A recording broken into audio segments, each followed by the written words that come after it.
করবেন। সালাতে দোয়া কবুল হয়, সালাতে দোয়া কবুলের 3 জায়গা।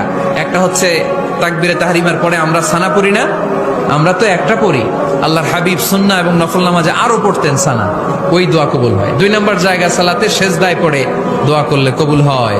দেখা যায় সেজদাটা আমার কপালটা মসজিদের টাইলসে পড়েছে, কিন্তু বিশ্বনবী বলে টাইলসের উপরে না, জায়নামাজে না, তোমার সেজদাটা তোমার রবের কুদরতি পায়ের উপরে পড়েছে। সেজদায় পড়ে দোয়া করেন। সালাম ফিরানোর আগে বিশ্বনবী দোয়া করতেন, লা ইউসাল্লিমান্না আহাদুকুম হাত্তা ইয়াতাআওয়াযা মিন আরবা। আল্লাহর হাবিব বললেন 4 জিনিস থেকে পানাহানা আছে, আমার কোন উম্মত যেন সালাম না ফিরায়। তারা যেন পড়ে আল্লাহুম্মা ইন্নী আউযু বিকা মিন আযাবিল কবর, আউযু বিকা মিন আযাবি জাহান্নাম, আউযু বিকা মিন ফিতনাতিল মাহইয়া ওয়াল মামাত, আউযু বিকা মিন ফিতনাতিল মাসিহিদ দাজ্জাল। আল্লাহ কবরের আযাব থেকে বাঁচাও, আল্লাহ জাহান্নামের আগুন থেকে বাঁচাও, আল্লাহ জীবন মরণের ফিতনা থেকে বাঁচাও, আল্লাহ দাজ্জালের ফিতনা থেকে বাঁচাও। চিল্লায়ে পড়েন।